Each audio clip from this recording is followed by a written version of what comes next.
So last week we showed you how John Ringling and his circus transformed the city of Sarasota to become a great travel getaway. But wait, there's more. This week we take you to southern Sarasota County. Come with us as we go to Siesta, Nokomis in Venice.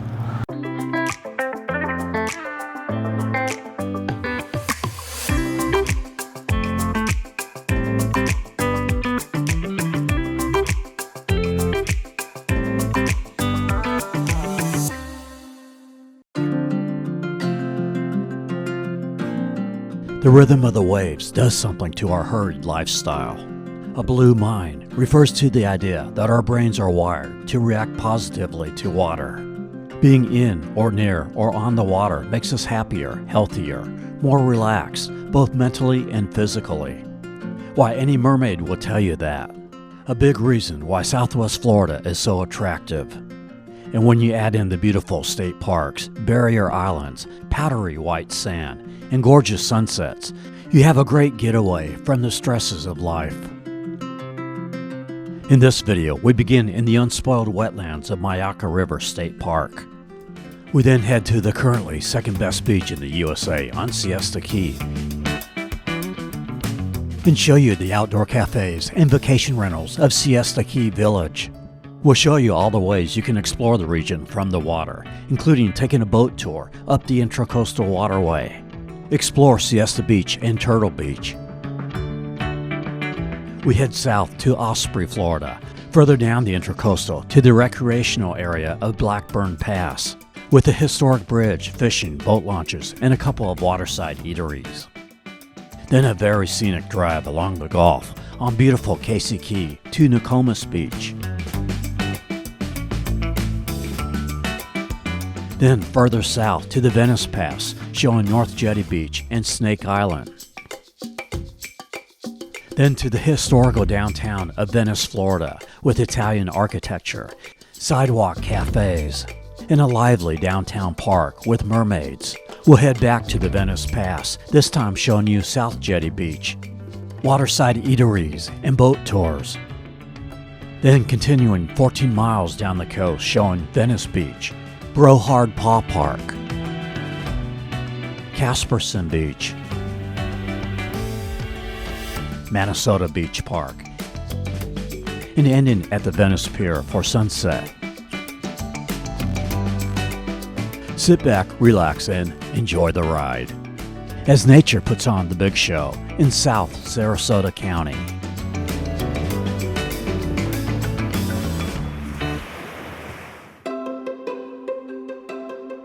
When people think of Sarasota, they think of great beaches, but what a lot of people don't realize is that Sarasota has a lot of rural area east of I-75.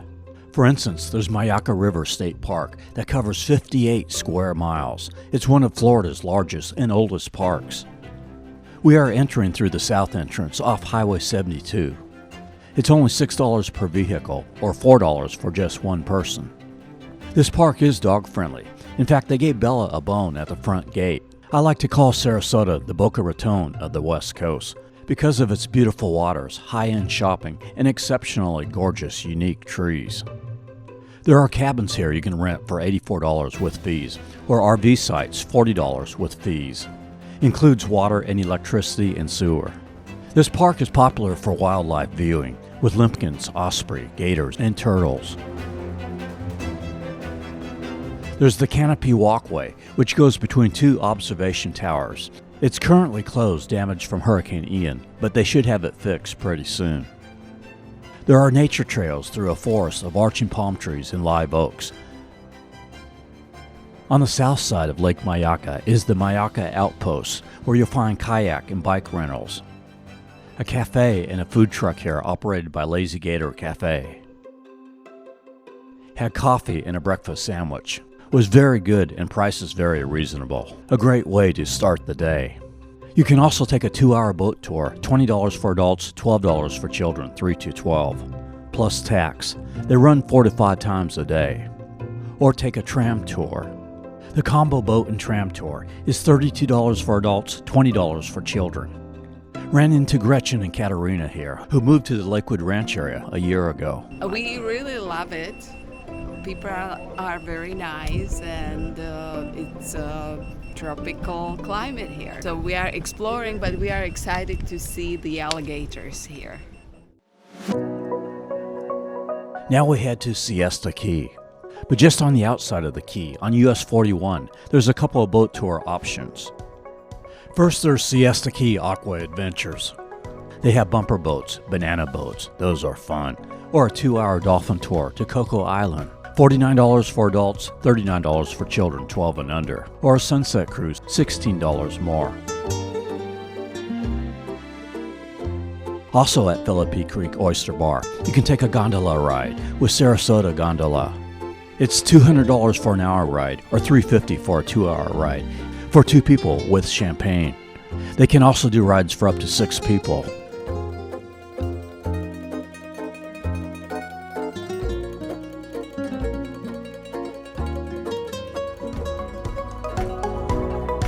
There are 2 bridges to get to Siesta Key. On the North Bridge, there is good fishing spots on both sides of the bridge and areas to pull off and park.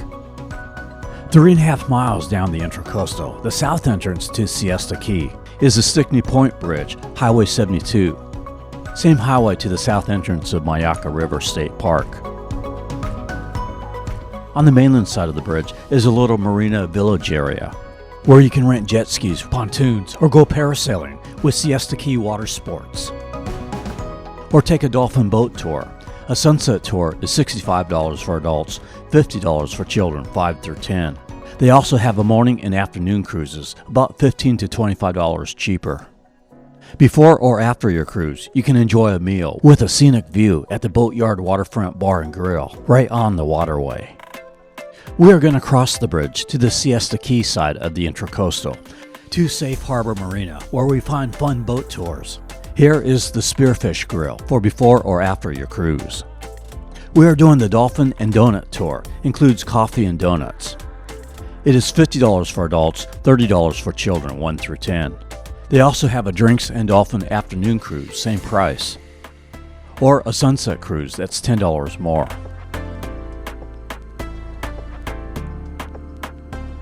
This is Roberts Bay, just south of North Siesta Key Bridge, where there are islands that are a sanctuary and breeding colony for wildlife.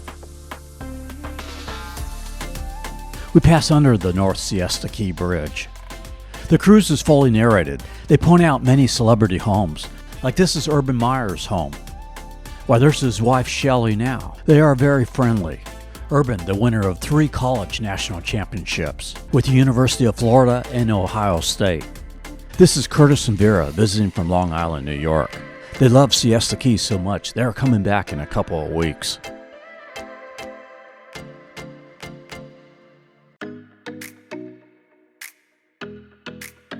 Siesta Key is a 3.5 mile long barrier island with a large landmass on the northern part, and the island narrows to the south. It has 4 large public beaches, 2 of them with public parking and 2 without. We start at the north end and move south. First is Sunset Beach, the closest to Siesta Key Village. It is where the 1 or 2 story vacation rentals are at, which we'll show you in a bit. There's no facilities nor public parking here. Next is the famous Siesta Beach, the biggest beach and currently ranked number 2 best beach in the USA in 2022 by TripAdvisor. It has been number 1 multiple times, but I think that is largely due to Siesta Key as a whole. It is about a mile from the village area and has the largest public parking lot, over 900 spaces, and is completely free, as well as parking along the street.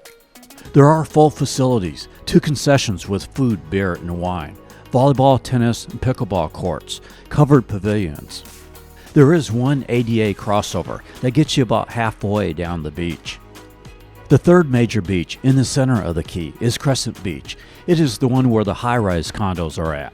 So if you want a room facing the Gulf, this is where you want to go. It is where Highway 72, Stickney Point Road ends at. There's no public parking here. On the southern end of the key is Turtle Beach with lots of parking. Many regular visitors will tell you this is the best beach on Siesta Key, and I tend to agree. We'll show you more in a bit. I believe why Siesta Beach gets ranked so highly is because of the village and the rest of Siesta Key, with all the restaurants and services and things to do. Now, unlike the beach area, parking around the village area is a premium. It's around $15 for a couple of hours. To get around the key, there's the Breeze Trolley. It is free. Runs between Siesta Key Village and Turtle Beach. Runs every 20 minutes during peak hours and 30 minutes off peak, 7 days a week. Or you can rent some fun modes of transportation at Robin Hood Rentals, where you can rent just about anything from golf carts, kayaks, segways, and scooters. This scooter coupe is $159 for 24 hours, or $349 for 3 days. You can also rent hourly as well. It's really a fun way to travel around the key.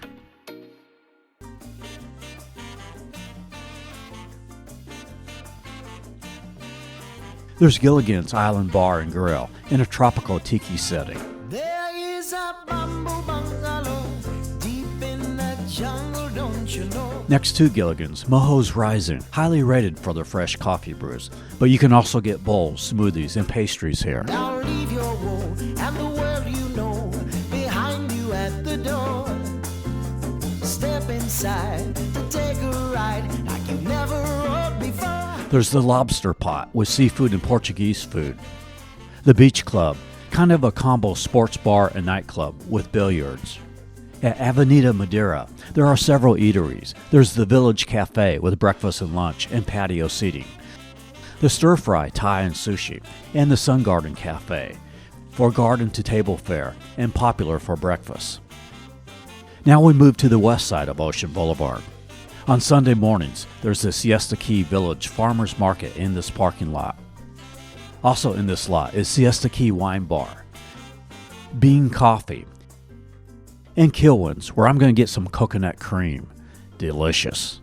Next to Kilwins is the Hub Baja Grill with Pan Latin Fare in a tropical themed patio.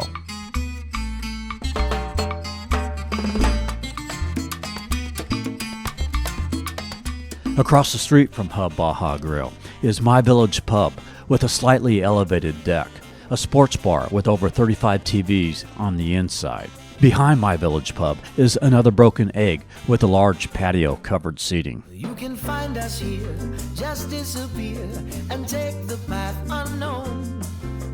Join the fun with everyone, you'll never be alone. There is a bamboo bungalow deep in the jungle, don't you know? Where only people can let go to that sweet sound of calypso. And here is one of 2 daiquiri decks on Siesta Key. They have lots of vegetarian and gluten-free foods, as well as seafood, and of course, creative frozen daiquiris. Okay, let's talk about vacation rentals. The ones near the village around Sunset Beach are mostly 1-story, with a few 2- or 3-story properties. Tropical Breeze Resort has several properties and many pet-friendly options. Everything from 1, 2, or 3-bedroom suites and an easy walk to the beach. They also offer free beach chairs, 2-hour bike rentals, and golf cart shuttles when available. There's a 12% resort fee and $150 per stay pet fee. There is also Siesta Key Beachside Villas with a $30 per dog per day pet fee for certain units. Also a $39 per day resort fee. Okay, now let's move to the south part of Siesta Key. Here is what they call South Village, near where Highway 72 ends at the beach. It has a few restaurants, but not nearly like the village area we showed earlier. Turtle Beach is about 3 miles south of Highway 72 on Midnight Pass Road. The south side of the key isn't as crowded as the north side.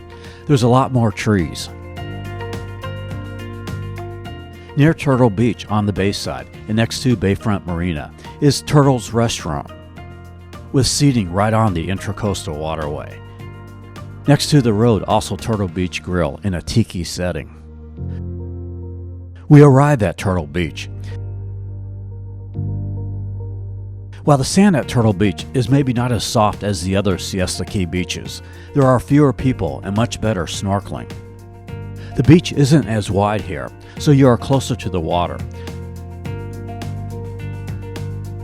There is parking along the beach and a big lot adjacent to the beach. Also here, you have a little waterway between the Gulf and the Intracoastal. Makes it popular for kayaking. You can rent kayaks with ride and paddle. It's $30 for a single or $40 for a double or paddleboards for 3 hours. They also have beach cruisers, e-bikes, scooters, and beach stuff you can rent as well. You can paddle to the Jim Neville Marine Preserve, a popular boating destination, with a variety of coastal birds, plants, and wildlife. Lots of good water recreation near this part of Siesta Key. This strip of land continues south and turns into Casey Key, but the road dead ends at Siesta Key. So to get down that way, we're going to have to go back over to the mainland at Highway 72. Back over the Stickney Point Bridge, a look southward down the Intracoastal, and the Boatyard Bar and Grill that we showed earlier. We head south on US 41 towards Osprey, Florida. It is about 8 miles to the next bridge at Blackburn Pass to get back to the coastline on Casey Key. About midway down US 41 is the historical Spanish Point campus of Selby Gardens. It is the same price as the downtown Selby Gardens that we showed in last week's video. $16 for adults and $11 for children 5 to 17. Here it is believed to be where Sarasota's first inhabitants lived in the region, dating back to 300 AD. You can dine at the Bayside Cottage Cafe. There are boat tours twice daily on Tuesdays and Thursdays from February to May for an additional fee. A look back at the south end of Siesta Key where we were just at.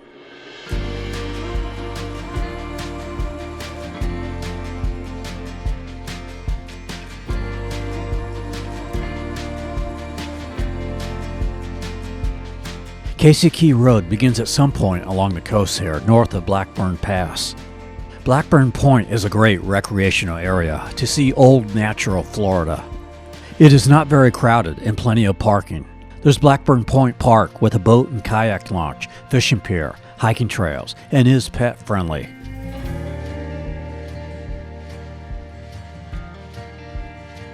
Across the street is the Deep Lagoon Seafood and Oyster House with elevated seating overlooking the Intracoastal Waterway.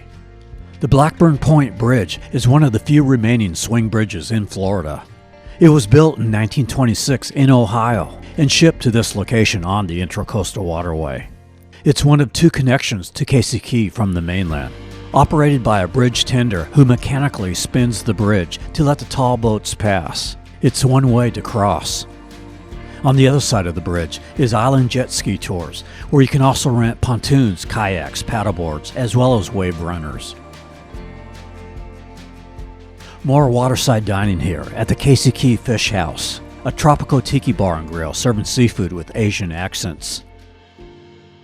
Also here is the dog-friendly Casey Key Water Taxi that will take you down or up the Intracoastal from Anna Maria Island to Inglewood. And across the street, covered picnic pavilions and another kayak launch. Alright, now to the coastline for one of the most scenic drives in Florida. It is about 4.2 miles to Nokomis Beach, which is where the other bridge from the mainland to Casey Key is at. You can only go about 50 miles an hour for most of this road due to it being pretty narrow and winds around mansions and homes. So if you want to do the scenic drive, give yourself a little bit of time. Wow, that home has got to be worth at least a couple dozen cases of eggs. At times, the road goes right along the beach, maybe 40 feet from the water.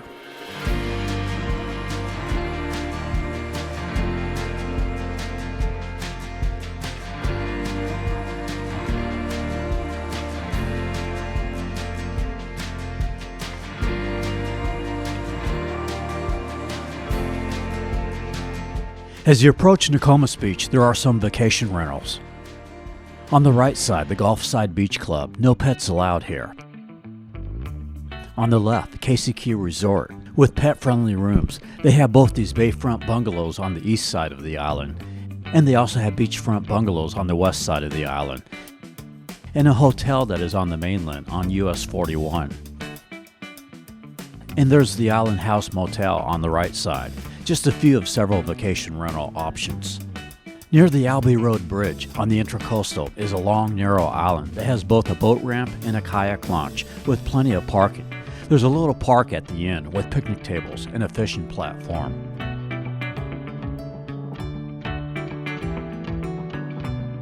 Albee Road, which is the south and really the main entrance to Casey Key, dead ends at Nokomis Beach. Sarasota County's oldest public beach, and in my opinion, maybe the best. Very convenient, good facilities. Nice mixture of trees and beach.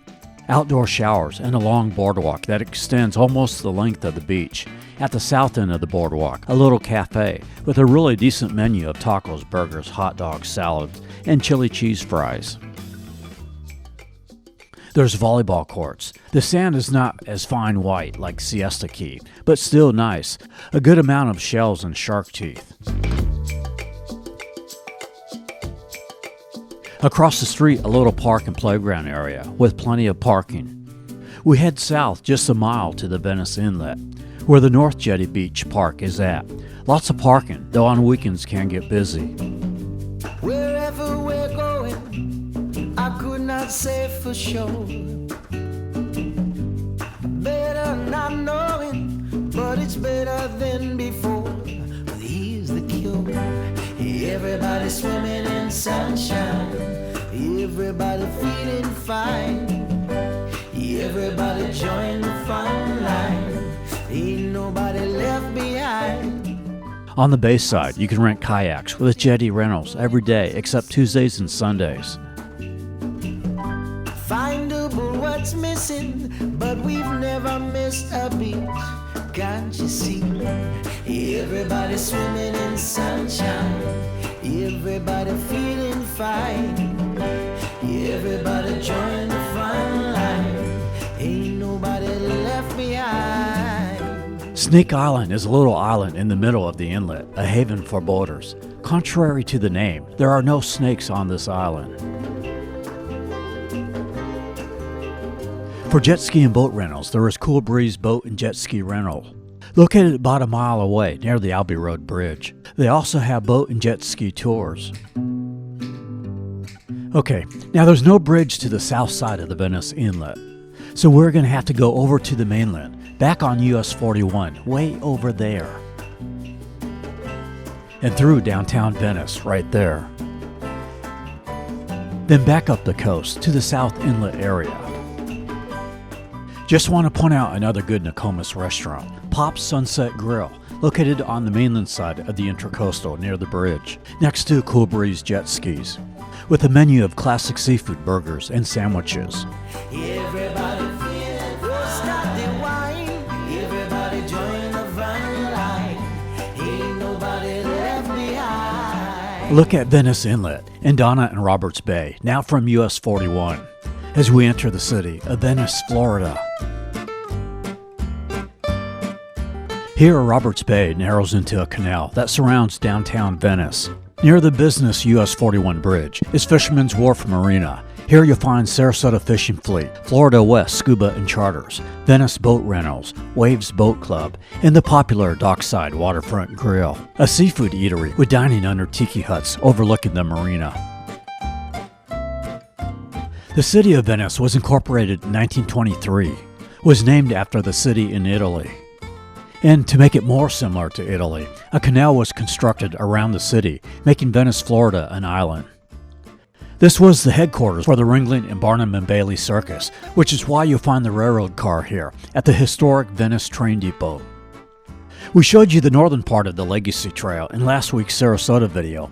Well, now we are on the final mile of the 18.5-mile Legacy Trail that ends at the Ringling and Barnum and Bailey train car. But wait, there's more. It turns into the Venetian Waterway Park Trail that runs along the canal for another 8.5 miles. Venice is one of the few carefully planned cities in the U.S., as it is artistically laid out with Centennial Park at the center of downtown. A gorgeous green space surrounded by Italian architecture, palm trees, flowers, live oaks and pines, and mermaids, whom I have a lunch date with in a bit. There's regular events in the park. Like on Wednesdays, there's a live saxophonist. There's a water fountain to play in.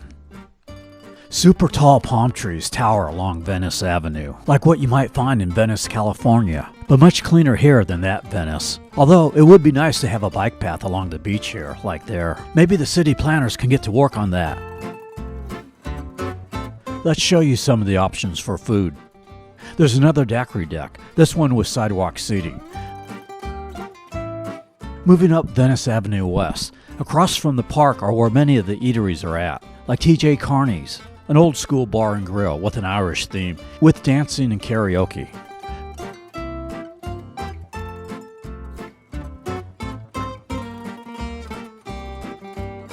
Further down, Made in Italy, with wood-fired pies and other Italian eats.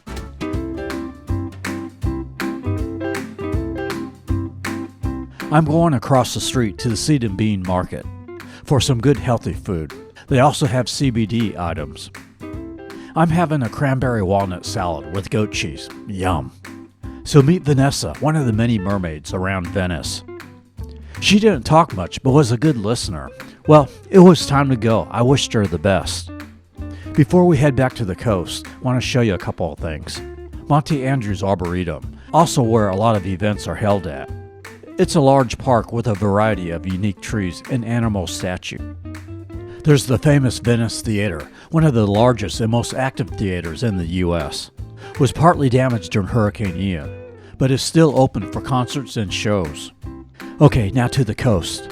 Venice Avenue dead ends at Venice Beach, about a mile from Centennial Park. We're going to turn right and go back to the Venice Pass. On the right, the Venice Freedom Boat Club.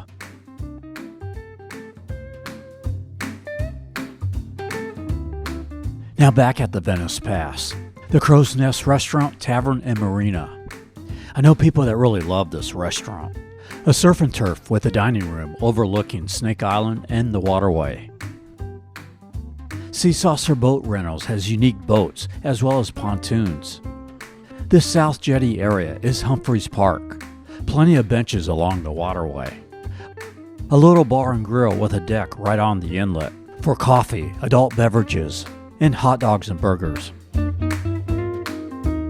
You can take a boat tour with Sail Venice. A 2-hour sail for 2 people is $205. They can do up to 6 people for $490, plus 7% sales tax.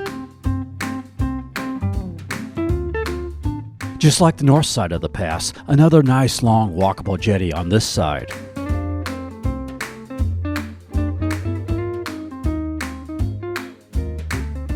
Parking does get full here, but you can usually create a spot somewhere. Dogs are allowed in the parking area and away from the beach, but not allowed on the beach nor on the jetty. On the Gulf side, a rocky coastline for a bit. Then there's a little beach area near the trees. From Humphreys Park, it's condos for a mile south to Venice Municipal Beach, which is at the end of Venice Avenue.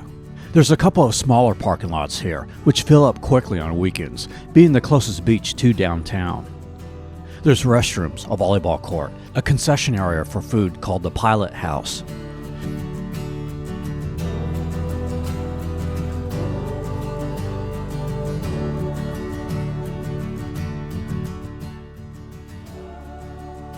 Is the much larger beach area where the Venice Pier is at.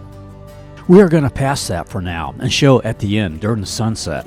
Just a half-mile south of the pier is one of the better dog beaches I've seen. Brohard Paw Park. There's 2 fenced-in areas for dogs to roam, as well as a dog shower. A boardwalk leads out to the beach, where you see the 4-legged animals just having the time of their lives. They all wanted to meet Bella, the famous YouTube dog.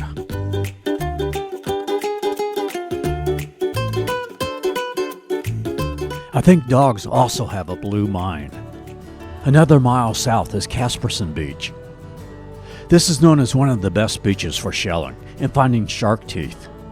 There's a long nature trail through a coastal hammock, very long boardwalks. There are both freshwater and saltwater marshes, mangroves, and tidal flats, great for wildlife viewing.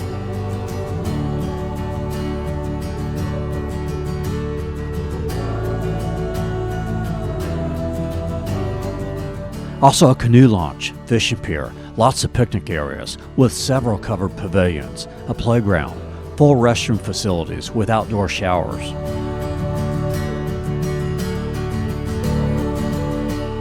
The beaches along Venice are home to a large number of marine turtle nests between May and October.